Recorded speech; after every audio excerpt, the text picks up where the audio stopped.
আমার শাশুড়ি আমাকে দেখতে পারে না, শুধু আমার নামে মিথ্যা বলে বেড়ায়। এই জন্য বলেছি আমি অপরাধ করলে আল্লাহ আমার বিচার করবে। উনি তখন বলে আল্লাহ তোমার খালাতো ভাই হয়। এ কথা উনি কি ধরনের পাপ করে? এরপরে প্রশ্ন হলো, ওযু করার পর নামাজের বাইরে অথবা রুকু সিজদার সময় পেশাবের ফোঁটা বের হলে কি করব? আমি নামাজে দাঁড়ালে অনেক সময় মন নামাজ থেকে অন্যদিকে চলে যায়, এর জন্য করণীয় কি এবং আমার নামাজ কি শুদ্ধ হবে? আমাদের মসজিদে জুমার দিন বাংলা খুতবা দেওয়ার আগে ইমাম ও মুসল্লিবৃন্দ একত্রে ইয়া নবী সালাম আলাইকা দুরূদ পড়ে, এটা পড়া কি ঠিক হবে? দয়া করে জানাবেন। বর্তমান সময়ের প্রেক্ষাপটে আমাদের হালাল উপায়ের কোনো সরকারি চাকরি করা সম্ভব কিনা? মোবাইলে কোরআন তেলাওয়াত শুনলে সওয়াব হবে কি হবে না? দয়া করে জানাবেন। মসজিদের ইমাম, মুয়াজ্জিন এবং মাদ্রাসার শিক্ষকগণ যদি মসজিদ ও মাদ্রাসা থেকে বেতন নেয়, এটা জায়েজ হবে কিনা? কেউ যদি নিজের স্বার্থ হাসিলের জন্য মহল্লার মুসলিম ভাইয়ের মধ্যে ঝামেলা বাঁধিয়ে দেয়, তখন তার ব্যাপারে ইসলাম কি বলে? আমরা তো ওযু ভঙ্গের ও নামাজ ভঙ্গের কারণ জানি, তবে ইমান ভঙ্গের কারণ জানি না।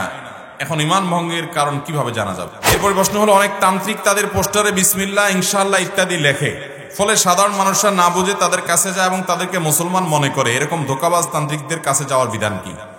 আমার ছেলে গর্ভে থাকার সময় আমি নিয়ত করেছি যে তাকে কোরআনের হাফেজ বানাবো। আমার ছেলের বয়স 6 বছর, তার মেধা শক্তি খুব কম, এক্ষেত্রে করণীয় কি?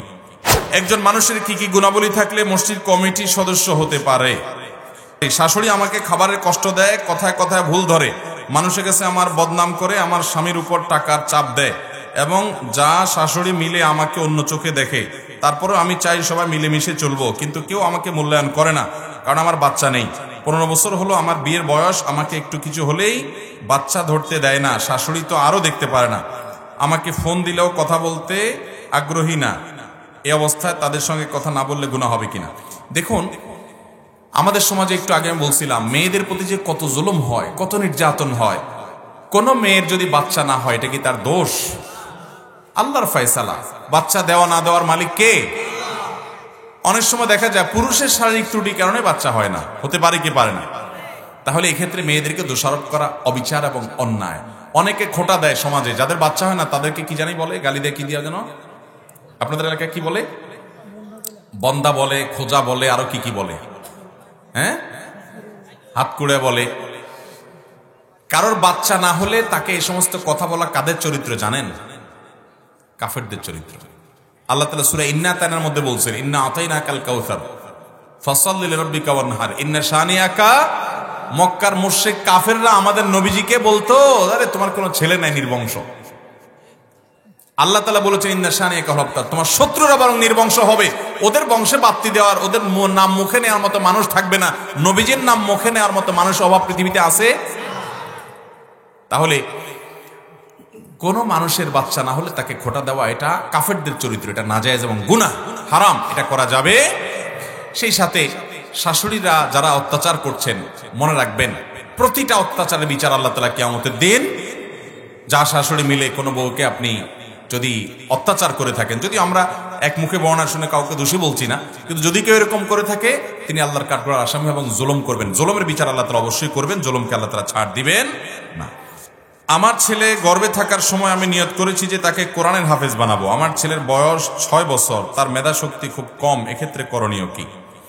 অনেকেই এই বিপদে আছেন, ছেলেকে হাফেজ বানাবেন নিয়ত করছেন, কিন্তু এখন ছেলের হেফজু শক্তি, স্মৃতিশক্তি ভালো না, মুখস্থ ধরে রাখতে পারে না, বহু চেষ্টা করছে, আগাইতে পারে না। এখন কি করবেন? যেহেতু নিয়ত করছেন, উত্তর হলো, যদি ছেলের জন্য অসহনীয় হয়, কষ্টকর হয়, ছেলের উস্তাজরা রেকমেন্ড করেন যে ওর জন্য হেফজু করাটা কষ্ট হবে, তাহলে তাকে জোর করে হাফেজ বানাতে যাবেন না। আপনার নিয়ত ছিল কিন্তু হয় নাই, এর কারণে আপনার গুনাহ তো হবেই না, বরং নিয়ত ছিল বানানো, আপনি চেষ্টাও করেছেন কিন্তু হয় নাই। আল্লাহ আপনাকে হাফেজের বাবা মা হওয়ার যে মর্যাদা, যে সওয়াবটা দান করবেন।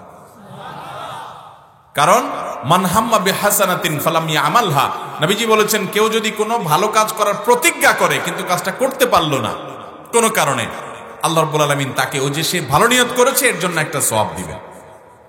এই জন্য অনেকে আছে মাদ্রাসা ভর্তি করছে, ছেলে হাফেজ না হলে আর ছাড় নাই, মেরে কেটে জবরদস্তি করে ওকে হাফেজ বানাইতেই হবে, নাহলে আমার নিয়ত ছুটে যাবে না। ইসলাম আপনাকে এই ধরনের জবরদস্তি করতে বাধ্য করে নাই।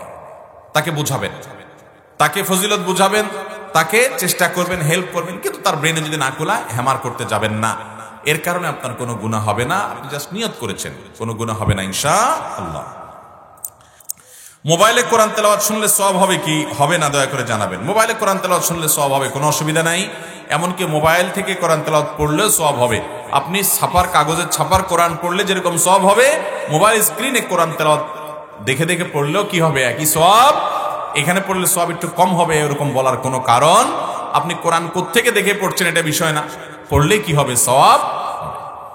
আজকের যে ছাপা কাগজের কোরআন, এটা সাহাবীদের আমলে ছিল, তাহলে এইটা পড়লে যদি বলেন যে সওয়াব হবে, এটা ছাড়া অন্য কোথাও পড়লে সওয়াব হবে না, তাহলে সাহাবীরা তো সওয়াবই পাবে না।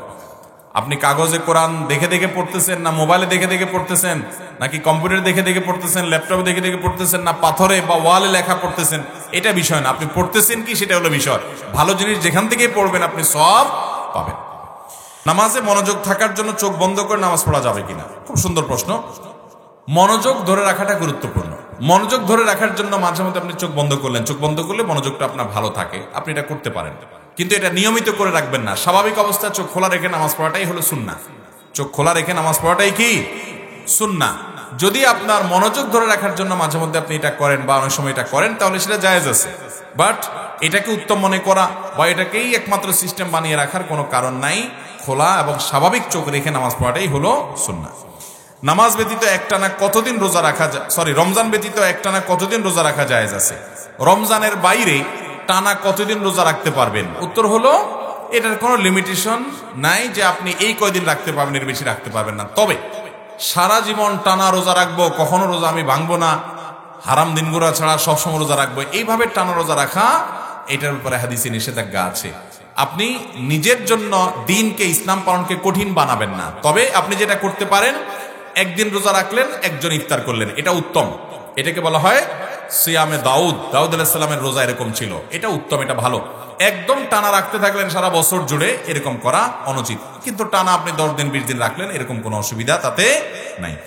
আমার শাশুড়ি আমাকে দেখতে পারে না, শুধু আমার নামে মিথ্যা বলে বেড়ায়, এই জন্য বলেছি আমি অপরাধ করলে আল্লাহ আমার বিচার করবে। উনি তখন বলে আল্লাহ তোমার খালাতো ভাই হয়, এ কথা উনি কি ধরনের পাপ করে? অনেক মূর্খ শাশুড়ি, অনেক মূর্খ শ্বশুর, অনেক মূর্খ বৌমা আমাদের সমাজে আছেন। এ ধরনের মূর্খতা সুলভ আমরা অনেকে বলি। আল্লাহ তাআলা আমাদেরকে হেদায়েত দান করুক। মা বোনদের প্রশ্নগুলো আসে, বেশিরভাগই দেখা যায় তাদের আহাজারি, তাদের কষ্ট, শ্বশুরে কষ্ট দেয়, শাশুড়ি কষ্ট দেয়, স্বামী কষ্ট দেয়, তাদের এই যন্ত্রণাগুলোর কথা তারা আমাদের কাছে তুলে ধরেন। ভাইয়েরা আমার, বাবারা যারা শ্বশুর হয়ে গেছেন, মায়েরা যারা শাশুড়ি হয়ে গেছেন, ভালো করে শুনে রাখেন, পরের ঘরের মেয়ে যখন আপনার ঘরে আসে, এটা অনেক বড় একটা আমানত হয়ে যায়। আপনি তাকে অযথা খোঁচাখুচি করবেন, কষ্ট দিবেন, আঘাত দিবেন, বদদোয়া মুখে দেওয়া লাগবে না। এই যে তার প্রতি জুলুম করেছেন, আপনার জাহান্নামে যাওয়ার জন্য এটাই যথেষ্ট হতে পারে। আপনার নামাজ কালাম কুলাবে না আপনি যদি ওই বৌমার প্রতি জুলুম, অবিচার করেন। অতএব এই সমস্ত অবিচার থেকে বেঁচে থাকবো তো ইনশাআল্লাহ। এই যে আল্লাহ সম্পর্কে যদি এরকম মন্তব্য করে যে আল্লাহ তোমার খালাতো ভাই লাগে, এটা হয় সেটা হয়, এটা আল্লাহর শানে বেয়াদবি। আল্লাহর শানে বেয়াদবি, আল্লাহর শানে এরকম উক্তি করা যায়? আল্লাহ মহান স্রষ্টা, আমরা তার সৃষ্টি, তাকে কারোর ভাই হতে পারে, সেটা হোক বিচ্ছিন্ন আপনার স্বরূপ, তাচ্ছিল্য স্বরূপ, ঠাট্টা বা বিদ্রুপ স্বরূপ, সেটাও বলা জায়েজ নাই। এটা বললে তিনি আল্লাহর কাছে ইস্তেগফার করতে হবে, তওবা করতে হবে।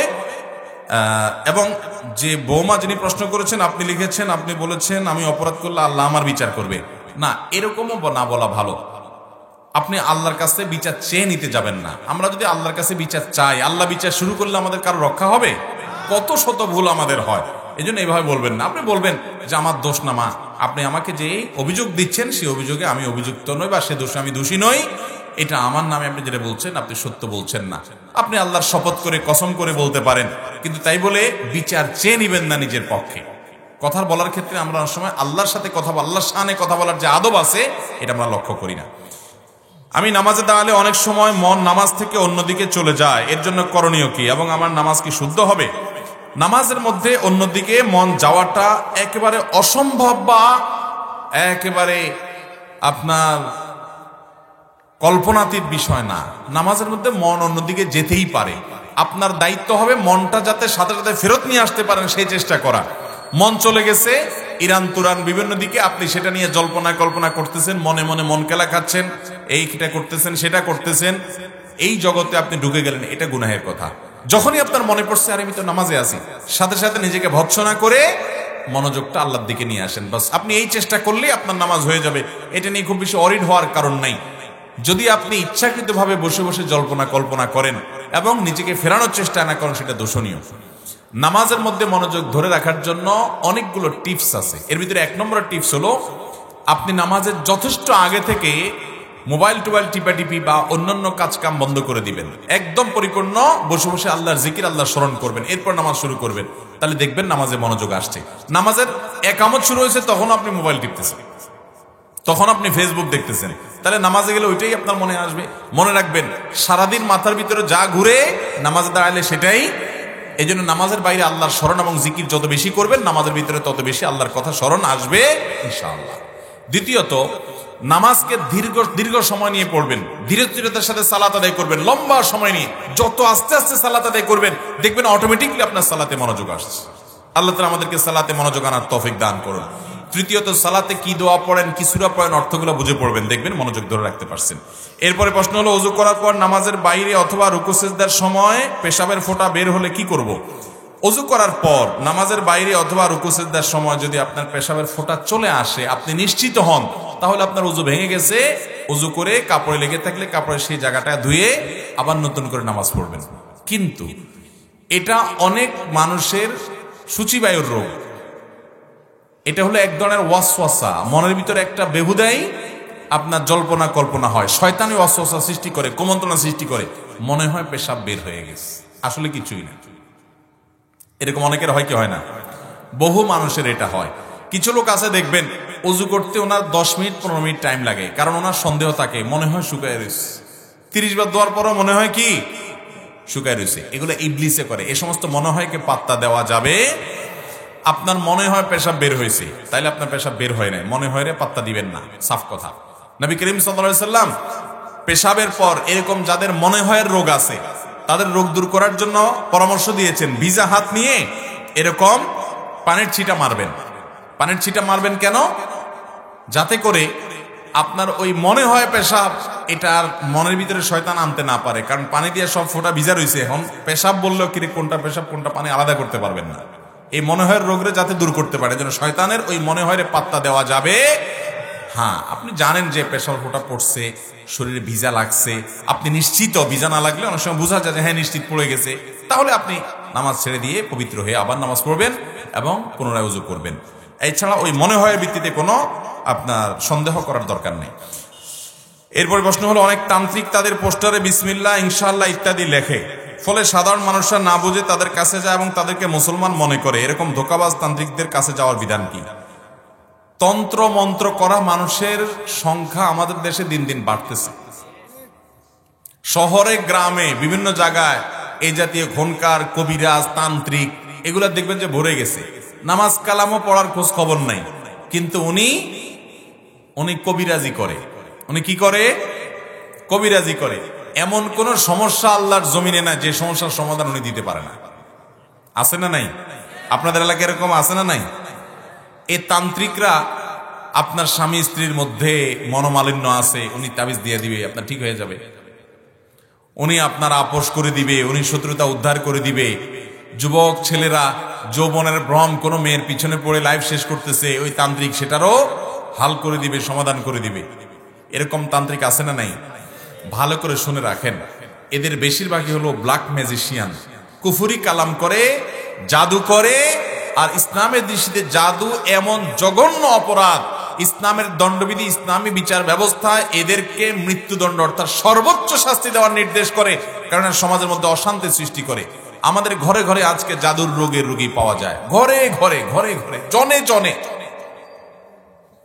প্রায় প্রতিদিনই আমাদের কাছে কেউ না কেউ আসে, যাদেরকে বর্ণনা শুনলে আমরা বুঝতে পারি এটা ব্ল্যাক ম্যাজিকের রোগী, শেষ হয়ে গেছে। ভাইরা আমার, এই জাতীয় তন্ত্র মন্ত্র যারা করে, এদের শরণাপন্ন হওয়া জায়েজ নাই। তাদের শরণাপন্ন হওয়া কি নাই? আপনি যদি তাদের আশ্রয় নেন, তাদের সহযোগিতা নেন, কোন ক্ষেত্র বিশেষে আপনার ঈমানও চলে যেতে পারে। এই জন্য এই সমস্ত তান্ত্রিক ফান্ত্রিকের কাছে যাবেন। কোরআনে কারীম শেফা, আপনার যে কোনো সমস্যার সমাধানের জন্য। মনে রাখবেন, আপনি সরাসরি আল্লাহর প্রশংসা করে সূরা ফাতিহা পড়ে আল্লাহর কাছে দুই হাত তুলে দোয়া করবেন। আপনি একজন নিজেকে পাপিষ্ট মনে করেন, আল্লাহ তাআলা আপনার দোয়া কবুল করবেন, আপনি নিশ্চিত থাকেন। আল্লাহ কোরআনে ওয়াদা করেছেন, উদউনি আস্তাজিব লাকুম, তোমরা আমার কাছে দোয়া করো, আমি তোমাদের দোয়া কবুল। আল্লাহ কথা দিয়েছেন কবুল করবেন। অতএব আপনি দোয়া করবেন আস্থা রেখে, আল্লাহর প্রতি বিশ্বাস রেখে, ইনশাআল্লাহ আপনার দোয়া বিফলে যাবে। ওই তান্ত্রিক ফান্ত্রিকের পিছনে যে ঈমান নষ্ট করবেন, ব্ল্যাক ম্যাজিশিয়ান ভরে গেছে ফেসবুকে, দেখবেন কমেন্ট বক্সে তান্ত্রিক অমুক, কামরূপ কামাখ্যা থেকে প্রশিক্ষণ প্রাপ্ত, দেখছেন নি? ইসলামী বিচার ব্যবস্থা থাকলে এগুলো সবগুলো ঠ্যাং ঝুলে ঝুলে শেষ করছে। এরকম পাপিষ্টরা আমাদের সমাজে আজকাল ভরে গেছে। আল্লাহ তাআলা আমাদের সবাইকে এই সমস্ত পাপাচারীদের কাছ থেকে বেঁচে থাকার তৌফিক দান করুন। একজন মানুষের কি কি গুণাবলী থাকলে মসজিদ কমিটির সদস্য হতে পারে? মসজিদ কমিটির সদস্য হওয়ার জন্য কোরআন বর্ণিত 4টি বৈশিষ্ট্য তো অবশ্যই থাকতে হবে। আল্লাহ বলেছেন, ইন্নামা ইয়ামুরু মাসাজিদাল্লাহ, আল্লাহর ঘর আবাদ করবে কারা? এক, মান আমানা বিল্লাহি ওয়াল ইয়াউমিল, যে আল্লাহ এবং পরকালকে বিশ্বাস করে, ঈমান আছে যার। এক, ওয়া আকামাস সালাহ, নামাজ পড়ে। 2, ওয়া আতাজ যাকাহ, পয়সাওয়ালা হলে যাকাত দেয়। 3, ওয়া লাম ইয়াখশা ইল্লাল্লাহ, আল্লাহ ছাড়া আর কাউকে পরোয়া। এই 4টা গুণ যদি কারো থাকে, সে মসজিদের কমিটির সদস্য হবে, মসজিদ আবাদ করবে। ভালো করে শুনে রাখেন। এর পাশাপাশি মসজিদ কমিটির লোক এমন হওয়া উচিত যে ইমাম সাহেব না থাকলে উনি ইমামতি করতে পারে, মুয়াজ্জিন সাহেব না থাকলে উনি আজান দিতে পারে, এতটুকু যোগ্যতা তার থাকা। আচ্ছা, কোন স্কুলের, কোন কলেজের কমিটিতে যদি একজন নিরেট হুজুর মানুষ যায়, যে হুজুর কলেজ ইউনিভার্সিটি বারান্দা জীবনে যায় না, উনি মাদ্রাসায় পড়ছে, এটা কি সমাজের মানুষ স্বাভাবিকভাবে নিবে? হুজুর মানুষ, এখানে উনি কি বুঝবে? তাহলে মসজিদ কমিটিতে এমন লোক নিয়ে আসলেন যার ভিতরে মসজিদের কিছুই নেই, ইসলামের নামগন্ধ নেই, শুধু তার একটাই গুণ আছে, পয়সা আছে। তাহলে এই লোক কখনো মসজিদের দায়িত্বশীল হতে পারে? মুশকিল হলো আমাদের ওই যে বললাম মেরুদণ্ড নাই, বেশিরভাগ মানুষই আত্মসম্মান বোধহীন, আত্মসম্মান বোধ আমাদের মধ্যে নেই।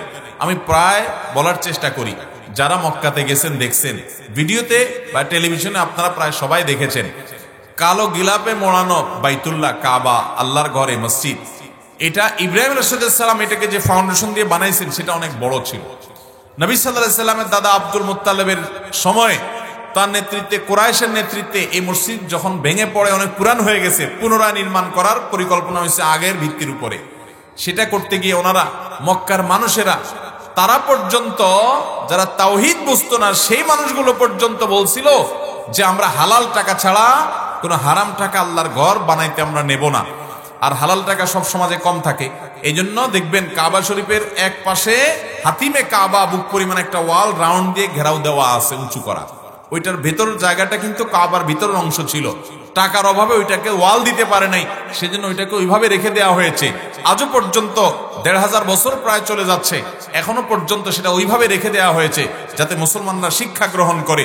মসজিদ, মাদ্রাসা, ওয়াজ মাহফিল হারাম টাকা দিয়ে করার চাইতে ওইটা অনুন্নত, ভাঙাচোরা থাকা অনেক ভালো। কিন্তু কে শুনে কার কথা? পয়সা পাইলে হুজুর বলে নারায়ে তাকবীর, বলেন সুবহানাল্লাহ, পাবলিকও বলে। চোরের টাকা না ডাকাতের টাকা সেটা দেখা দেখি। এরকম মেরুদণ্ডওয়ালা আলেম খুব কম আছে সমাজে, যে হারাম টাকা নিয়ে আসলে, জানে হারাম টাকা, বিনয়ের সাথে বলে, ভাই আল্লাহ আপনার প্রতি রহম করুন, আমরা হালাল টাকা ছাড়া গ্রহণ করি না, না খেয়ে থাকবো, মাদ্রাসায় মসজিদ অনুন্নত থাকবে, তারপর হারাম টাকা নেব না। এরকম মেরুদণ্ডওয়ালা মানুষের পরিমাণ খুবই। আমরা নিজেরাও যে হতে পেরেছি তা না, আল্লাহ আমাদেরকেও হেদায়েত দান করুন। আমরা সুন্নাহ ফাউন্ডেশন থেকে আমাদের লাইফ মেম্বার এবং বিভিন্ন রকমের সদস্য হওয়ার যে সুযোগ আছে, সেখানে আমরা ফরমে লিখে দেই, নিয়মাবলীতে লিখে দেই, অবশ্যই হালাল টাকা থেকে দিতে হবে। এরপরে যদি আপনি হারাম টাকা আমাকে না জানায় দেন, আপনি আল্লাহর কাছে দায়ী থাকবেন। আল্লাহ তাআলা আমাদের সবাইকে, মসজিদ কমিটির সদস্য ভাইদেরকে আল্লাহ তাআলা হেদায়েত দান করুন। তাদেরকে আপন করে নিতে হবে, দূরে ঠেলা নয়। তাদেরও বোঝা উচিত যে তারা আল্লাহর ঘরের খেদমতের দায়িত্ব পেয়েছেন, বিধায় আল্লাহর ঘরের খেদমত করার উপযোগী তাদেরকে হতে হবে। এরপরে প্রশ্ন, আমরা অনেক সময় অনলাইনে অনেক ভিডিও ওপেন করলে প্রথমে দেখি যার ভিডিও দেখছি তিনি সালাম দেন, তিনি অনেক আগে ভিডিওতে সালাম দিয়েছেন, এখন এই মুহূর্তে সালামটা নেওয়া আমার জন্য ওয়াজিব হবে কিনা? মানে রেকর্ডেড ভিডিওর কথা জানতে চেয়েছেন, যে রেকর্ডেড ভিডিওতে যিনি আসছেন তিনি আসসালামু আলাইকুম বলে ভিডিওর কথা শুরু করেছেন। এখন আমরা রেকর্ডেড ভিডিওর সালামের জবাব দেওয়া ওয়াজিব কিনা? উত্তর হলো না। রেকর্ডেড ভিডিও, রেকর্ডেড সালামের জবাব দেওয়াটা ওয়াজিব নয়। লাইভ সালাম যদি হয়, সরাসরি আপনাকে সালাম দিয়েছে, এটার জবাব দেওয়া ওয়াজিব। আর যদি অনলাইনে কেউ লাইভে এসে সালাম দেয়, তো সেখানে শত শত ভিউয়ার আছে, তাদের থেকে কেউ না কেউ জবাব দিলেও সবার পক্ষ থেকে আদায় হয়ে যাবে। কিন্তু যদি কেউ জবাব না দেয় তাহলে তো সেটা অবশ্যই গুনাহের কথা। কিন্তু রেকর্ডেড ভিডিওতে সালামের জবাব দেওয়া কিনা আবশ্যক না। কথা কি বুঝতে পারছেন? অনেক আগে ভিডিও রেকর্ড করছে, তখন সালাম দিয়ে উনি অনলাইনে ছেড়ে দিচ্ছে। এখন যতজন প্লে করতেছে প্রত্যেকবার সালাম শুনতেছে, এই প্রত্যেকবার সালামের জবাব দেওয়াটা কিনা আবশ্যক না। আমরা তো ওযু ভঙ্গের ও নামাজ ভঙ্গের কারণ জানি, তবে ঈমান ভঙ্গের কারণ জানি না। এখন ঈমান ভঙ্গের কারণ কিভাবে জানা যাবে, বা ঈমান ভঙ্গের কারণ নিয়ে আমাদের অনেক বক্তব্য আছে অনলাইনে, আপনি দেখে নিতে পারেন সে সমস্ত বক্তব্য। ঈমান ভঙ্গের অনেকগুলো কারণের ভিতরে একটা কারণ হলো, ইদানিং একটা কারণ দেখা যাচ্ছে যে স্কুলের বইয়ে বাচ্চাদেরকে বোরকা এবং দাড়ির প্রতি তাচ্ছিল্য হয়। এই ধরনের গল্পগুলো তাদেরকে শিক্ষার নামে পড়ানো হচ্ছে। এখন যদি আল্লাহর কোনো ফরজ বিধান, পর্দার প্রতি তাচ্ছিল্য বোধ সৃষ্টি হয় কারোর মনে, কেউ যদি তাচ্ছিল্য করে, কেউ যদি হেয় করে এটাকে, তাহলে সাথে সাথে সে ঈমান হারা হয়ে যাবে, ঈমান ভেঙে যাবে, তার বেঈমান হয়ে যাবে। আপনি দাড়ি রাখেন না, এতে আপনার ঈমান যাবে না, বরং এমনও হতে পারে যে আল্লাহ তাআলা আপনি দাড়ি না রাখার কারণে যে গুনাহগার হন সেটা আল্লাহ তাআলা মাফ করে দিবেন, হতে পারে। এমনকি অনেক দাড়িওয়ালার চাইতে আপনার অন্য কোনো আমলের কারণে তাওহীদ মজবুত আছে, আখলাক ভালো আছে, আপনার মর্যাদা আল্লাহর কাছে বেশি হয়ে যেতেও পারে, যদিও আপনার দাড়ি না রাখাটা গুনাহ। কিন্তু আপনি একজনের দাড়ি দেখে বলছেন, কিরে তো ছাগলের মতো দেখা যাচ্ছে, ছাগলের মতো দাড়ি রাখছিস না। দোস্তরে অনেকদিন পরে দেখছেন, হঠাৎ করে দেখলেন তার মুখে দাড়ি, এখন তার দাড়ির ছাগলের দাড়ির সাথে তুলনা করলেন, সাথে সাথে বেঈমান হয়ে যাবে।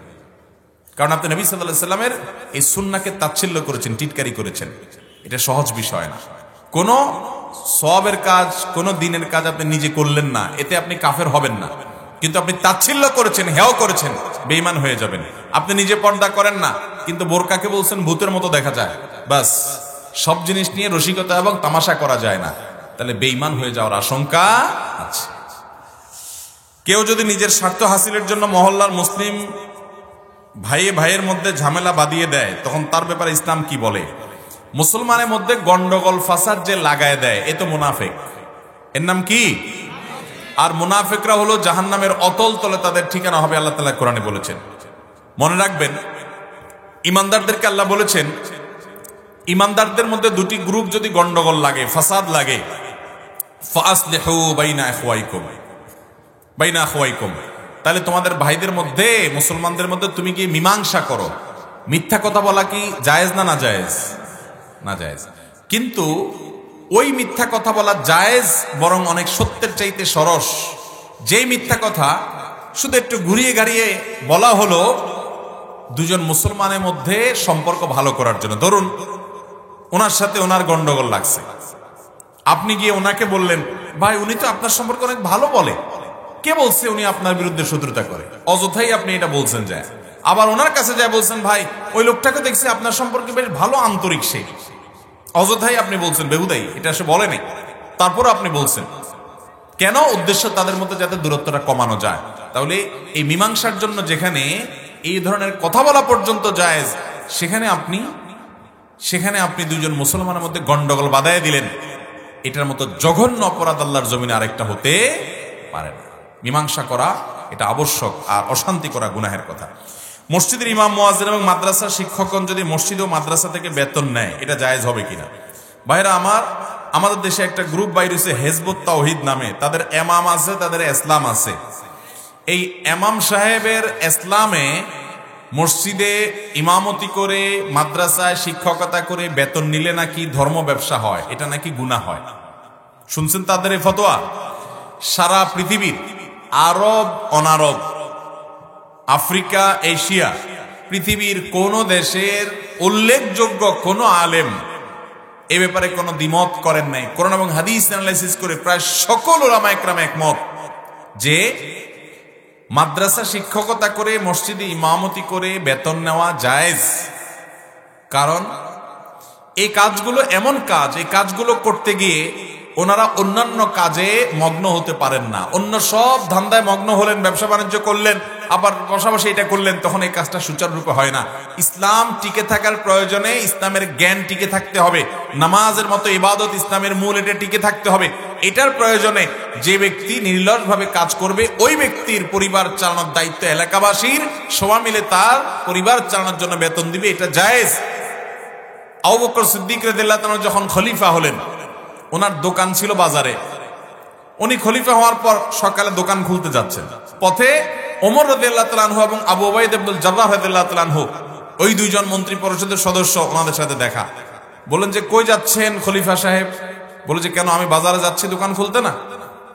তখন ওনারা দুজনে বললেন যে আপনি বাজারে যে দোকানদারি করবেন, এত বড় মদিনা রাষ্ট্রের প্রধান আপনাকে বানানো হলো, হাজার হাজার কাজ, আপনার মিটিং সিটিং আছে, আপনি সেগুলো বাদ দিয়ে আপনি যাচ্ছেন দোকান খুলতে, তাহলে রাষ্ট্রের কি হবে?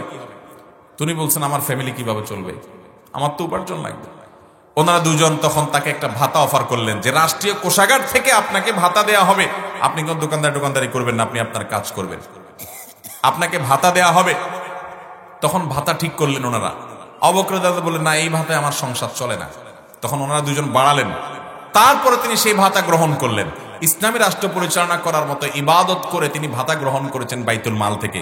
তার সেটা যদি জায়েজ হয়, তাহলে হিজবুত তাওহীদ বা অন্য কেউ যদি এখন ওলামায়ে কেরাম এটার বিরুদ্ধে ফতোয়া দিতে আসে, হাস্যকর বিষয় হলো যারা ফতোয়া দিতে আসে এই লোকগুলার মুখেও ইসলাম নাই, শরীরেও ইসলাম নাই, সূরা ফাতিহাটা শুদ্ধ করে বলার ক্ষমতাও নাই। এরাই ফতোয়া দেয় আলেম ওলামাদের বিরুদ্ধে। কিয়ামতের আগে অনেক অনেক উল্টাপাল্টা জিনিস দেখবেন আপনারা, রাত দিন, দিন রাত হয়ে যাওয়ার মতো যেরকম উল্টাপাল্টা, এরকম দেখবেন ছোট লোক বড় লোক হয়ে গেছে, বড় লোক ছোট লোক হয়ে গেছে। পেটে পাড়া দিলে সূরা ফাতিহা বাইর হবে না, সে ফতোয়া দিচ্ছে সব আলেমদের বিরুদ্ধে। এটা কিয়ামতের আলামত গুলোর একটা। আল্লাহ তাআলা এদের বিভ্রান্তি থেকে আমাদেরকে বেঁচে থাকার তৌফিক দান করুন।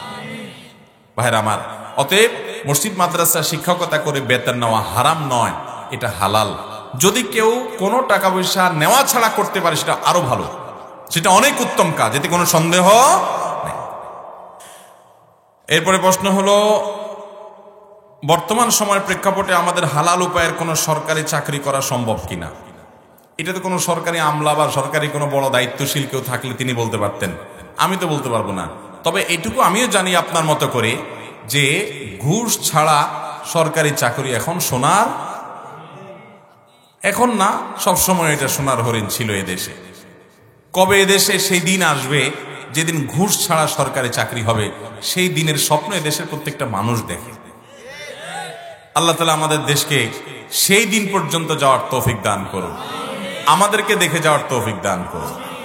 ভাইরা আমার, মনে রাখবেন, হারাম উপার্জন এটাকে বর্জন করার জন্য বুকে কিছু বল লাগবে, ইমানের শক্তি লাগবে। 2 নম্বর পথে আমি উপার্জন করব না, তার জন্য যত স্যাক্রিফাইস করা লাগে করব। আপনি ঘুষ দিয়ে সরকারি চাকরি যদি নেন, তাহলে সেই ক্ষেত্রে এই ঘুষের টাকার প্রেসারে আপনার 2 নম্বর উপার্জন করা লাগবে কি লাগবে না? বেতন যদি হয় 25,000, ঘুষ দেওয়া লাগে যদি 20 লাখ, এই 20 লাখ টাকা উঠাবে এই 25,000 টাকা বেতনের মানুষ কত বছর ধরে? তখন বাধ্য হইয়া তার ওই 20 লাখ 25 লাখের প্রেসার সামলাতে গিয়ে চুরি করা লাগবে কি লাগবে না? তো এইরকম চাকরি কেন করবেন? প্রয়োজনে রিক্সা চালিয়ে খাবেন, প্রয়োজনে ভ্যান চালিয়ে খাবেন, কিন্তু হারাম খাবেন। হারাম খেয়ে চকচকা গাড়িতে চলার চাইতে, কচকচে জিন্দিগি যাপন করার চাইতে রিক্সা চালিয়ে কষ্ট করে মাথার ঘাম পায়ে ঝরিয়ে পান্তা ভাত খাবেন, কাঁচামরিচ দিয়ে খাবেন, এর মর্যাদা আপনি মনে মনে নিজে আপনার মনের দিক থেকে যে তৃপ্তি পাবেন, সেটা ওই লোক তার চকচকা গাড়িতে চলে সেই তৃপ্তি পায় না। আল্লাহ তাআলা আমাদেরকে সৎ মানুষ হিসেবে জীবন যাপন করার তৌফিক দান করুন। এই জন্য বুকে বল লাগবে, আমি অন্যায় করে কোনো উপার্জন করতে চাই। আল্লাহ তাআলা আমাদের সবাইকে সৎ সাহস দান করুন। আমাদের মসজিদে জুমার দিন বাংলা খুতবা দেওয়ার আগে ইমাম ও মুসল্লিবৃন্দ একত্রে ইয়া নবী সালাম আলাইকা দুরূদ পড়ে, এটা পড়া কি ঠিক হবে? দয়া করে জানাবেন। মসজিদে বা মসজিদের বাইরে দুরূদ এটা ব্যক্তিগত আমল, এটা দলবদ্ধভাবে মিছিলের সাথে ইয়া নবী সবাই মিলে সুরে সুর মিলিয়ে তালে তাল মিলিয়ে পড়ার জিনিস। আপনারা নামাজে দুরূদ পড়েন কি পড়েন না? নামাজের মতো দুরূদ পড়েন না? এই দুরূদ কি আপনারা ইমাম সাহেবের সাথে সুরে সুর মিলায়া তালে তাল মিলায়া পড়েন? যার যার দুরূদ শেষে পড়েন না?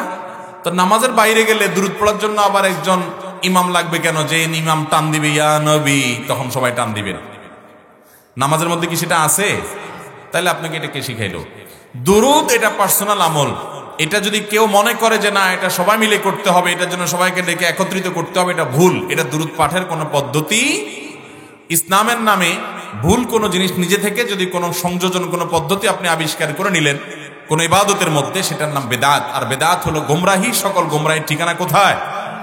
আল্লাহ তাআলা আমাদেরকে বেঁচে থাকার তৌফিক দান করুন। ফরজ নামাজের পরে সম্মিলিতভাবে মুনাজাত করা কি? ফরজ নামাজের পরে নবী করিম সাল্লাল্লাহু আলাইহি ওয়াসাল্লাম জিকির আজকার দোয়া দুরূদ পড়তেন। সম্মিলিতভাবে সাহাবীদেরকে নিয়ে দোয়া করতেন না, সাফ কথা। তিনি সম্মিলিতভাবে সাহাবীদের নিয়ে যদি দোয়া করতেন প্রকাশ্য দিবালোকে, শত শত হাদিসে বর্ণিত হতো, অথচ একটা হাদিসে এরকম পাওয়া যায় না যে নবী সাল্লাল্লাহু আলাইহি ওয়াসাল্লাম সালাম ফিরানোর পর সাহাবীদেরকে সাথে নিয়ে হাত তুলে এইভাবে দোয়া করেছেন আমরা যেভাবে করি ট্র্যাডিশনাল। তিনি জিকির আজকার করেছেন, দোয়া দুরূদ পড়েছেন, সেগুলো মুখস্থ করবো আমরা। নামাজের রুকুতে জ্যাকেটের ফিতা, মাফলার বা চাদর খুলে রাখলে নামাজের ক্ষতি হবে কিনা? মাফলার না, জ্যাকেটের ফিতা বা আপনার কোনো কোটটা ইত্যাদি এগুলার ফিতা খুলে রাখলেন, সোয়েটারের ফিতা খোলা রাখলেন, এর কারণে নামাজ হয়ে যাবে, কোনো অসুবিধা নেই। কিন্তু মাফলার যদি পরেন বা রুমাল যদি পরেন, তাহলে এটা যদি ওইদিকে এক মাথা আর এদিকে এক মাথা দিয়ে ঝুলায় রাখেন, এটাকে বলা হয় সাদাল। এটা জায়েজ নাই, হাদিসে এটা নিষেধ আছে। কারণ যখন এভাবে নামাজ পড়বেন, রুকুতে সিজদাতে গেলে বারবার এটা পড়ে যাবে, আপনার নামাজে মনোযোগ নষ্ট হবে। এটাকে আপনি গলায় পেঁচায়া অথবা কানে দিয়ে পেঁচায়া তারপর নামাজে দাঁড়াবেন। কথা কি বুঝাতে পারছি? একটা ওই মাথা পিঠের পাশে, আর একটা এই মাথায়, এইভাবে দিয়ে আপনি নামাজে দাঁড়ায় গেলেন, এটা মাকরুহ, এভাবে করা উচিত না, হাদিসে নিষেধ আছে। বাকি এমনিতে আপনি পেঁচায়া দাঁড়াতে পারেন, কোনো সমস্যা নেই। আর ওই সোয়েটার ইত্যাদির খোলা রাখা, এটাও কোনো অসুবিধার কিছু না। কিন্তু সাধারণত জামার বোতাম খোলা রেখে আপনি কোথাও যান না, কিন্তু নামাজে সেটা করলেন, সেটা উচিত হবে না। কারণ আল্লাহ বলেছেন ইয়া বানি আদম খুযু যিনাতাকুম ইনদা কুল্লি মাসজিদ, প্রত্যেক নামাজের সময় সুন্দর পোশাক আশাক পরো, অর্থাৎ আপনার সতর ঢাকো, বিধায় আপনি সুন্দর পোশাক পরবেন, পরিপাটি থাকবেন। কিন্তু সোয়েটার খোলা রেখে তো আপনি চলাফেরা করেন, ভালো জায়গায়ও যান, অতএব নামাজেও দাঁড়াতে পারেন, অসুবিধা নেই। আমাদের শহরের ভিতরে একটা মসজিদের পশ্চিম পাশে মসজিদের দেয়ালের সাথেই বড় কবরস্থান। প্রশ্ন হচ্ছে কবর সংলগ্ন মসজিদে নামাজের বিধান কি?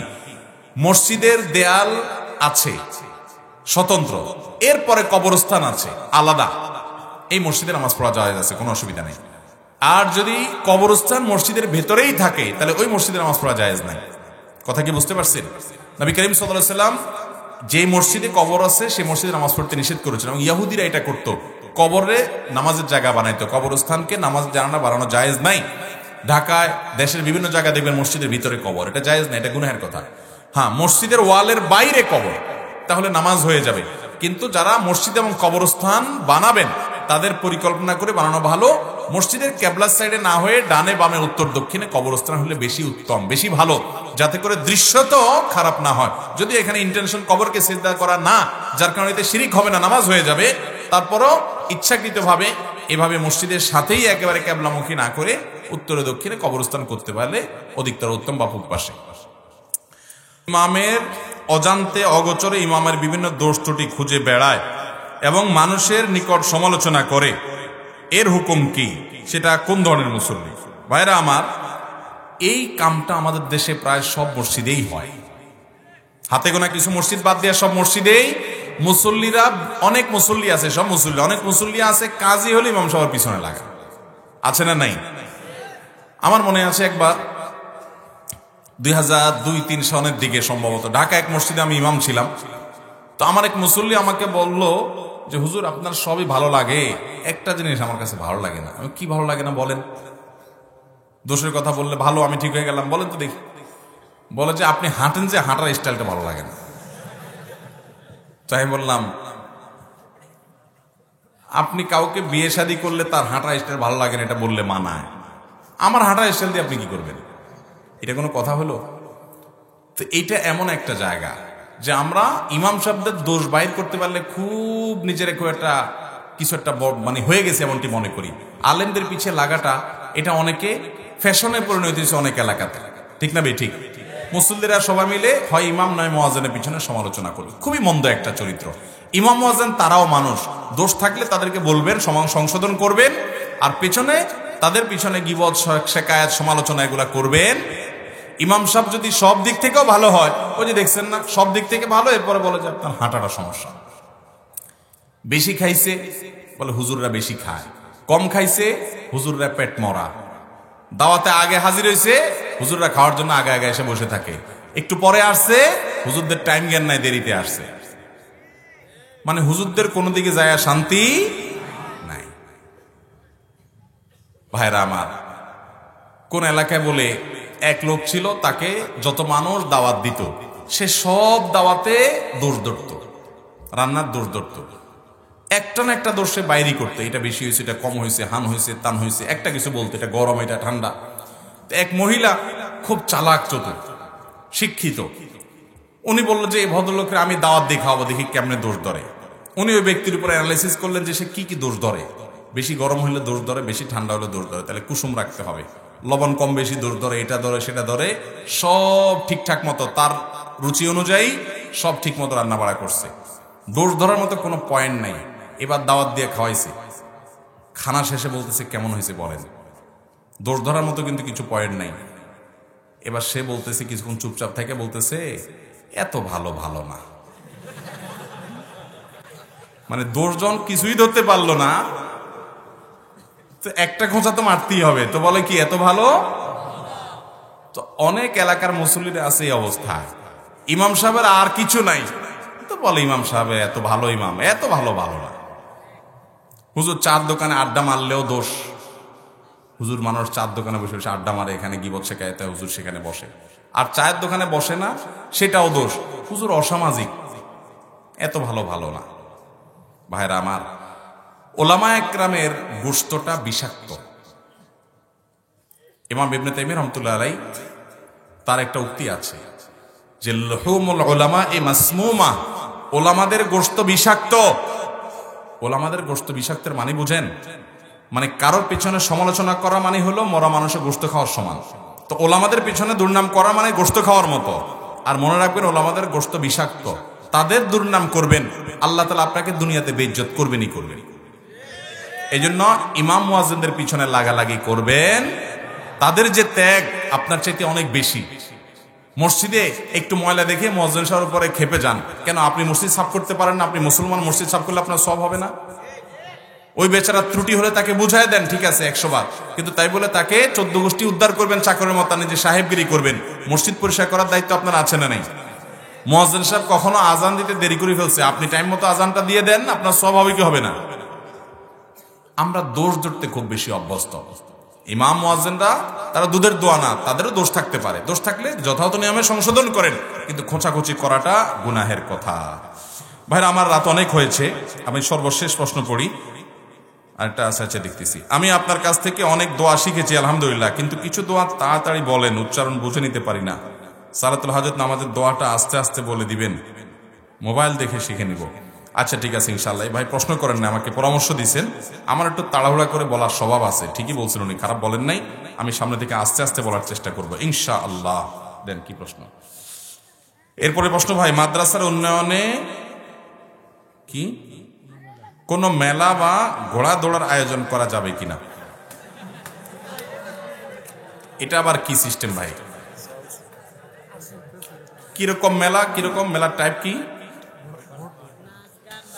নাচ গান, ফুর্তি ফার্তা, জুয়া ইত্যাদি ইত্যাদি মেলা মানে তো সেগুলো থাকবে না। তো এটা যদি কোনো মাদ্রাসার জন্য এগুলা করেন, তাহলে এটা হবে কোরবানি করার জন্য গরু চুরি করার মতো। উদ্দেশ্য কিন্তু কোরবানি করা, উদ্দেশ্যটা ভালো না, কিন্তু ভালো উদ্দেশ্যে কামটা করছে কি? গরু চুরি। তাহলে মাদ্রাসার উন্নয়ন এটা ভালো না খারাপ? ভালো। উন্নয়ন মাদ্রাসার হবে, উদ্দেশ্য ভালো, কিন্তু পদ্ধতি কি? গরু চুরির মতো। হারাম কাজ, হারাম কাজের আয়োজন, বিদায় এটা কি হবে না, জায়েজ হবে।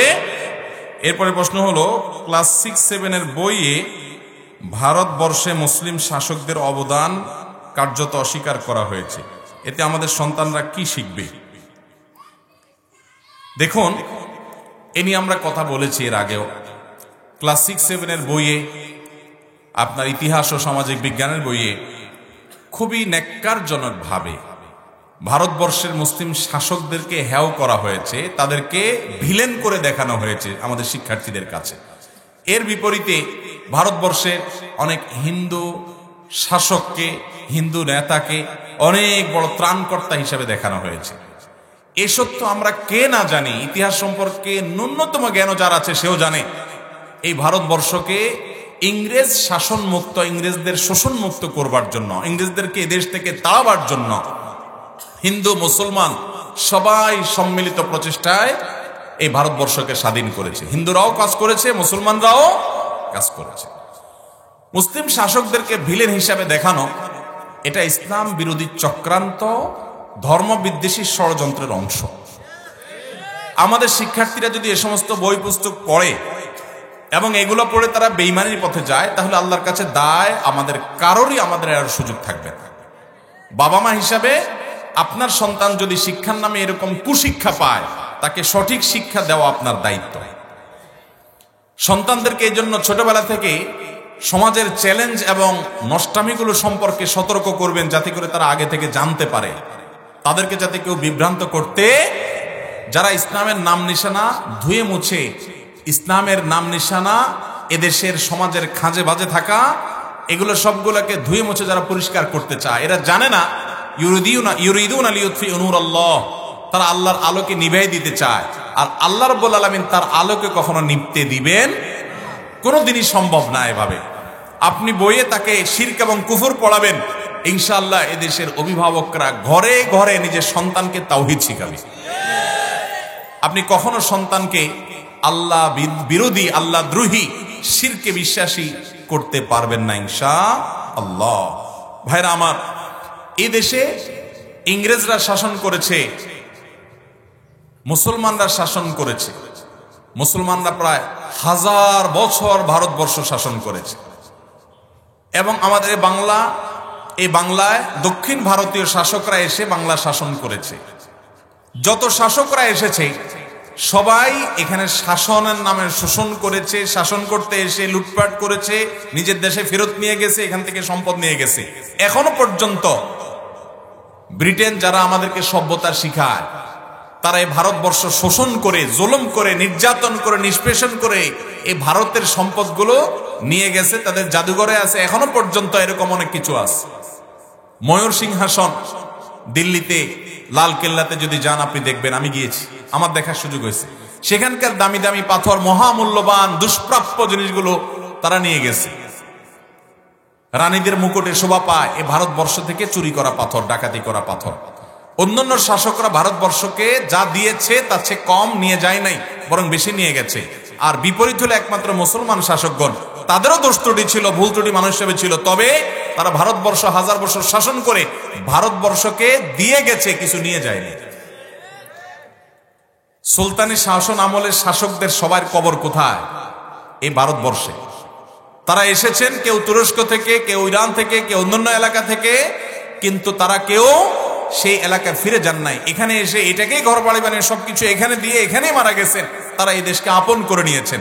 তারপরে মানুষের তাদের দোষ থাকতে পারে, কিন্তু আমাদের স্কুল কলেজের বইয়ে তাদেরকে ভিলেন হিসাবে দেখানো, দখলদার হিসাবে দেখানো, এটা ইতিহাসের বিকৃতি ছাড়া আর কিছু না। আমাদের প্রত্যেকের জেনে রাখা দরকার যে এদেশকে দখলদার মুক্ত করবার জন্য, ইংরেজ মুক্ত করবার জন্য হিন্দুদেরও অবদান ছিল, মুসলমানদেরও। তিতুমির, ফকির মজনু শাহ, তাদের অবদান ছিল কি ছিল না? হাজী শরীয়তুল্লাহর অবদান ছিল কি ছিল না? খেলাফত আন্দোলন, বাসের কেল্লা এদেশে মুসলমানরা করেছে না করে নাই? আরে স্বয়ং ইন্ডিয়া গেট, যেটা দিল্লির যে ইন্ডিয়া গেট, সে ইন্ডিয়া গেটে ভারতের স্বাধীনতার জন্য অবদান রাখা মানুষগুলোর নাম লেখা আছে। সেখানে খুব পরিষ্কার করে অনেক মুসলিম নেতাদের নাম আছে, অনেক আলেমের নাম আছে, মুসলমান মাদানী রহমাতুল্লাহর নাম সেখানে আছে। ভারতবর্ষে ইন্ডিয়া গেটে তারা স্বীকার করতেছে, আর বাংলাদেশে পাঠ্যপুস্তকে স্বীকার করতে রাজি না। ইসলামের বিরুদ্ধে, মুসলমানদের বিরুদ্ধে চক্রান্তের একটা সীমা থাকা উচিত, নির্লজ্জতার একটা সীমা থাকা উচিত। ভাইরা আমার, মুসলমান শাসকদের দোষত্রুটি থাকতে পারে, তাদের যে অবদান আছে সেগুলো আলাপ করলে তো বিশাল বড় ফিরিস্তি হয়ে যাবে। এই ভারতবর্ষে সতীদাহ ছিল কি ছিল না? স্বামী মারা গেছে, স্ত্রীকে স্বামীর সাথে জীবন্ত পুড়িয়ে হত্যা করা, স্ত্রীকে পুড়িয়ে হত্যা করা, এই সতীদাহ ভারতবর্ষে ছিল কি ছিল না? এই সতীদাহ ভারতবর্ষ থেকে দূর করার জন্য প্রধান এবং মূল ভূমিকা পালন করেছে মুসলিম শাসকরা। বলা হয় রাজা রামমোহন রায়ের কথা। রাজা রামমোহন রায় সন্দেহাতীতভাবে তার সতীদাহ নির্মূলে অনেক অবদান ছিল। তিনি তার ক্ষুদ্র লেখনী এবং বিভিন্নভাবে ভূমিকা রেখে সতীদাহকে নির্মূল করার চেষ্টা করেছেন। দিল্লির সম্রাট দ্বিতীয় আকবর তিনি তাকে রাজা উপাধি দিয়েছেন। এ ভদ্রলোক কোন রাজ্যের রাজা ছিলেন না, কিন্তু তারপরও তার বিশেষ কিছু গুণের কারণে তাকে রাজা উপাধি দিয়েছেন। এই রাজা রামমোহন রায় তিনি গতানুগতিক হিন্দু ধর্মে বিশ্বাসী ছিলেন না। তিনি একশ্বরবাদের কথা বলতেন, বহুত্ববাদের বিরোধিতা করতেন। যাই হোক, এ রাজা রামমোহন রায় তিনি অবদান রেখেছেন, কিন্তু তাকেই অনেকে হিরো হিসাবে শুধু উল্লেখ করে, অথচ মুসলিম শাসকরা প্রত্যেকে এই ভারতবর্ষ থেকে সতীদাহের মতো এরকম নির্মমতা, এরকম জুলুম অবিচার বন্ধে তারা ভূমিকা রেখেছেন। এই কুসংস্কার তারা দূর করেছেন। আপনি সর্বশেষ একেবারে রাষ্ট্রীয় অর্ডার দিয়ে সতীদাহ দূর করার জন্য যার কথা আপনি জানেন, তিনি হলেন আওরঙ্গজেব, সম্রাট আওরঙ্গজেব। তিনি এবং তার আগে যতজন ছিল বেশিরভাগ মুসলিম শাসকদের অবদান ছিল। আপনি ইবনে বাতুতার ইতিহাস পড়েন, আপনি ইংরেজদের লেখা ইতিহাস পড়েন, আপনি প্রায় সবগুলো ইতিহাস ঘাটলে আপনি দেখবেন মুসলমান শাসকদের কত অবদান ছিল। কই ষষ্ঠ সপ্তম শ্রেণীর ইতিহাস এর বইতে, আপনার সামাজিক বিজ্ঞানের বইতে সে বিষয়ে যে সতীদাহ নির্মূলে মুসলিম শাসকদের অবদানের কথা তো উল্লেখ নাই। তাহলে এক পেশে ইতিহাস দিয়ে আমাদের সন্তানদেরকে মুসলিম বিদ্বেষী করার ঘৃণ্য ষড়যন্ত্র করা হয়েছে। আমরা সরকারের কাছে উদাত্ত আহ্বান জানাবো, যেই কুচক্রী মহল বেকায়দায় ফেলার জন্য, সমাজকে অস্থিতিশীল করার জন্য এই চক্রান্ত করেছে, তাদের মুখোশ উন্মোচন করা হোক, তাদেরকে বিচারের মুখোমুখি করা হোক। এখন তো পত্রপত্রিকা বের হয়েছে, তারা নাকি গুগল থেকে ট্রান্সলেট করে নকল করে এই বইয়ের কিছু অংশ তারা লিখেছে। অর্থাৎ বাচ্চাদের নকল করলে যারা নীতির কথা শোনাবে, তারা বাচ্চাদের বইয়ে নকল করে বই লিখেছে। এই সমস্ত অসৎ, এই সমস্ত খারাপ মানুষগুলো সবসময় ইসলাম বিদ্বেষী হয়, কারণ ইসলামের পক্ষে থাকলে তো অসৎ কাজ করা যায় না। আল্লাহ তাআলা এই সমস্ত অসৎদের থেকে আমাদেরকে বেঁচে থাকার তৌফিক দান করুন। সন্তানদেরকে দ্বীনি চেতনা তাদের মধ্যে জাগ্রত করবেন এবং সঠিক ইতিহাস তাদেরকে শেখাবেন। আপনারা প্রতিদিন এত ওয়াজ মাহফিল করেন, কিন্তু সমাজের পরিবারগুলোতে পরিবর্তন হচ্ছে না কেন? পরিবর্তন হচ্ছে না আপনাকে কে বলেছে? হয়তো পরিমাণে কম হচ্ছে, বেশি হচ্ছে, সে প্রশ্ন আপনি তুলতে পারেন। পরিবর্তন অবশ্যই। বহু মাহফিল শেষে অনেক ব্যক্তিগতভাবে অনেকের পরিবর্তনের কথা আমাদেরকে জানিয়েছেন। দিনাজপুরে এক মাহফিলে বউ এবং শাশুড়ির পারস্পরিক অধিকার সম্পর্কে আমরা আলোচনা করেছিলাম কোন এক প্রশ্নের উত্তরে। আলোচনার পর মাহফিলের আয়োজকদের একজন আমাকে ফোন দিলেন। ফোন দিয়ে বললেন যে, ভাই আমি যাচ্ছিলাম মাহফিল শেষ করে, পথে তখনও গাড়িতে, আমার ফোন দিয়ে বললেন, ভাই এটা খুশির কথা আপনারা না শুনে পারতেছিলেন। বলে কি খবর? বলে খুশির কথা হলো আমাদের মাহফিলে মহিলা প্যান্ডেলে একজন বৃদ্ধা চাচি আসছেন, উনি শাশুড়ি। ওনার বৌমার সাথে ওনার দীর্ঘদিন কোনো কথাবার্তা নাই, কোনো যোগাযোগ নাই, মনোমালিন্য, দুজন দুই দিকে হাঁটে, অনেকদিন পর্যন্ত সম্পর্ক খুব খারাপ ছিল। উনি শাশুড়ির প্রতি, বউয়ের প্রতি, বৌমার প্রতি অনেক জুলুম করেছেন। তো আপনার আজকের মাহফিলে উনি আলোচনা শোনার পর বাড়িতে গিয়ে বৌমাকে জড়ায় ধরে মাপটাপ চেয়ে তার সাথে কথাবার্তা বলে স্বাভাবিক হয়ে গেছেন এবং বলছেন, মা আর কোনোদিন জুলুম করবো না, আমরা মিলেমিশে থাকবো। ওই শাশুড়ি আবার ফোন করে আয়োজকদেরকে জানাইছে যে আজকের আলোচনার পর আমরা এটা মিশে গেছি, আমার জন্য দোয়া করিও। তাদের সাথে ব্যক্তিগত সম্পর্ক আছে। ওই ভদ্রলোক আমাকে আবার ফোন করে জানিয়েছেন। আমি আল্লাহর শুকরিয়া আদায় করেছি যে একজন মানুষের যদি সংশোধন হয়, একটা পরিবারের যদি শান্তি আসে, তাহলে পুরো মাহফিল সার্থক ইনশাআল্লাহ। অতএব মাহফিলের কোনো লাভ হয় না এটা বললে ভুল হবে। আমি প্রায় সময় বলার চেষ্টা করি, আমাদের দেশের মতো অর্থনৈতিকভাবে পিছিয়ে থাকা, শিক্ষার দিক থেকে পিছিয়ে থাকা, নানা দিক থেকে পিছিয়ে থাকা একটা দেশে যেই পরিমাণ অপরাধ প্রবণতা থাকার কথা ছিল, আলহামদুলিল্লাহ তার তুলনায় অনেক কম আছে এখনো। আপনি আফ্রিকার অনেক দেশে চলে যান, আপনি অবাক হয়ে যাবেন অপরাধ প্রবণতা কাকে বলে, কত প্রকার, কি কি। আমাদের দেশে অপরাধ প্রবণতা, অপরাধের নিয়ন্ত্রণ যতটুকু আছে, এর জন্য এদেশের প্রশাসন, আইন শৃঙ্খলা রক্ষাকারী বাহিনী, তাদের যেরকম অবদান আছে, মিম্বর এবং মসজিদের মিম্বর এবং ওয়াজ মাহফিলের স্টেজগুলোর অবদান তার চেয়ে অনেক বেশি। কারণ আজ পর্যন্ত ওয়াজ মাহফিলের ওয়াজ শুনে মাদকের কারবারি হয়েছে শুনছেন, ডাকাত হয়েছে শুনছেন, চোর হয়ে গেছে শুনছেন, যে অমুক হুজুরের ওয়াজ শুনে আমি চুরি শুরু করছি শুনছেন কোনোদিন? কিন্তু মাহফিলের ওয়াজ শুনে মানুষ ভালো হয়েছে, এরকম ঘটনা বহুত। বিধায় এগুলার ইনফ্যাক্ট নাই সমাজে, এটা বলা ভুল। আল্লাহ তাআলা আমাদেরকে সংশোধিত হওয়ার তৌফিক দান করুন। আমাদের দেশে অনেক ওয়াজ মাহফিলে দেখা যায় বিজ্ঞ ওলামা একরামগণ স্টেজের নিচে বসা থাকেন, কিন্তু অনেক অজ্ঞ ব্যক্তিদেরকে স্টেজে বসানো হয়। এটা কতটুকু যুক্তিসঙ্গত? অনেক মাহফিলে এটা হয়, আসলে উচিত না। ওলামা একরামকে মর্যাদা দিতে হবে। অনেক মসজিদে, অনেক মাদ্রাসায় দেখা যায় যে ওলামা একরামকে চাকরের মতো আচরণ করা হয়। এটা মূর্খতা ছাড়ার কিছুই না। তাদেরকে সম্মানের চোখে দেখতে হবে। নবী সাল্লাল্লাহু আলাইহি ওয়াসাল্লাম বলেছেন, যে ব্যক্তি আলেমদের মর্যাদা বুঝে না সে আমার উম্মত না। সে আমার কি না? নবীজি সাল্লাল্লাহু আলাইহি ওয়াসাল্লাম তাদেরকে উম্মত না বলে পরিচয় দিয়েছেন, আলেমের মর্যাদা যদি না বুঝে। সেজন্য ওলামা একরামের মর্যাদা বুঝতে হবে। ওয়াজ মাহফিলগুলো, এগুলো অনেক ক্ষেত্রে কোন কোন ওয়াজ মাহফিল, সবগুলো না, সবগুলো বেশিরভাগই ভালো আলহামদুলিল্লাহ। কিছু কিছু ওয়াজ মাহফিল দেখা যায় সমাজের বিত্তশালী, সম্পদওয়ালা, প্রভাবশালী, যাদের নানা দিক থেকে আল্লাহ তাআলা জোর দিয়েছেন, ক্ষমতা দিয়েছেন, এই লোকগুলোকে তেল মারার একটা মঞ্চে পরিণত হয়। ঠিক না বেঠিক? আর সেই লোকগুলো দুনিয়ার সব জায়গায় ভাই বাটপারি চলে, এই মাহফিলে আইসাও বাটপারি। এখানে অন্তত আইসা কিছু শিখার চেষ্টা করি, বিনয়ী হই। সব মানুষ একরকম না আলহামদুলিল্লাহ। অনেক ভালো মানুষ দেখেছি, তারা এসে এখান থেকে শেখার চেষ্টা করেন, বিনয়ী হন। আবার অনেক অমানুষ আছে যে ওয়াজ মাহফিলে এসে, এমনকি মসজিদে যাইয়া উনি নেতাগিরি দেখানোর চেষ্টা করে। মসজিদে যায় মানুষ গোলামি করার জন্য, উনি সেখানে কি নেতাগিরি দেখায়। আরে গোলামের আবার কিসের নেতাগিরি? আল্লাহ তাআলা আমাদের সবাইকে গোলাম হওয়ার তৌফিক দান করুন। মানুষের নেতা হওয়ার চাইতে আল্লাহর গোলাম হওয়ার মর্যাদা অনেক। মানুষের নেতা হওয়ার চাইতে আল্লাহর গোলাম হওয়ার মর্যাদা অনেক। আপনি কোন একটা অফিসের অনেক বড় কর্মকর্তা, আর আরেকজন হলো প্রধানমন্ত্রী বা প্রেসিডেন্টের পিএস।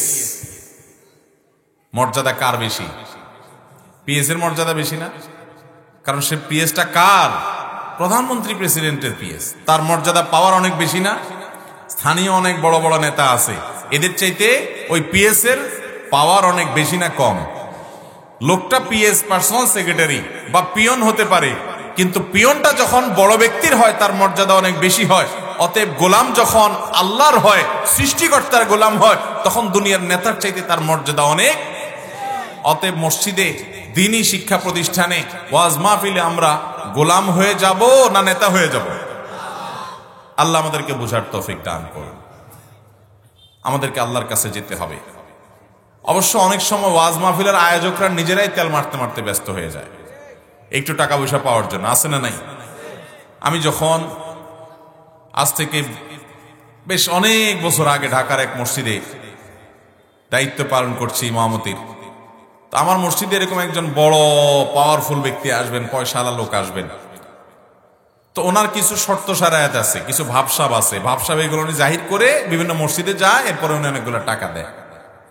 তো আমাকে আমাদের কমিটির লোকেরা বলল যে হুজুর, আমাদের তো মসজিদে অনেক টাকা পয়সা দরকার, এখন উনি আসতে চাচ্ছে, উনি আসলে উনি আবার ওনার কিছু ভাবসাব আছে, সামনের কাতার ওনার দখলে, অন্যদেরকে সরায় ওনার বসতে হবে, উনি কিছু কথা বলে, হান করে, তান করে, এমন কিছু করে যেটা মসজিদের আদবের সাথে যায় না, কিন্তু অনেকগুলো টাকা আবার দিয়ে যায়। সব মসজিদ আলাদা ওনার ডাইকা ডাইকা নেয় টাকার জন্য। তো এখন আমাদের এখানে আসতে চাচ্ছে উনি, আপনি কি বলেন? তাই আমি বললাম, দরকার নেই, আমার মসজিদ গরিব থাকুক, কিন্তু মসজিদের সম্মান, মসজিদের মর্যাদা চুল পরিমাণ কমুক, মসজিদের সাথে যায় না এমন কোন মাতবরি সর্দারির মহড়া এখানে দেয়া হোক, এটা আমি চাই না। এটা আল্লাহর ঘরে, এটা গোলামি করতে আসছি আমরা দেই নাই আলহামদুলিল্লাহ। কিন্তু মসজিদ ভেঙে পড়ে যায় নাই। মসজিদ সকল প্রয়োজন মসজিদের পূরণ হয়েছে। আমার মনে আছে যে পাশে থাকা জমিও আমরা কিনেছি, সেখানে প্রথম 3 তলা, তারপরে উপরের দিকে আরো বিল্ডিং আমরা করেছি, সব হয়েছে। আল্লাহ সব ব্যবস্থা করেছেন, থেমে থাকে নাই। এই জন্য মেরুদণ্ড থাকতে হবে, পিঠে মেরুদণ্ড। ওলামা একরাম যদি নিজের মর্যাদা নিজেই নষ্ট করে দেয়, ওয়ানাফসাকা আকরিমহা ফাইন্নাকা ইন তুহিন ফালাম তাজিদিন নাসা মুকরিমা, নিজেকে যদি আপনি অবমর্যাদার মুখোমুখি করেন, তাহলে সম্মান কোত্থেকে হবে?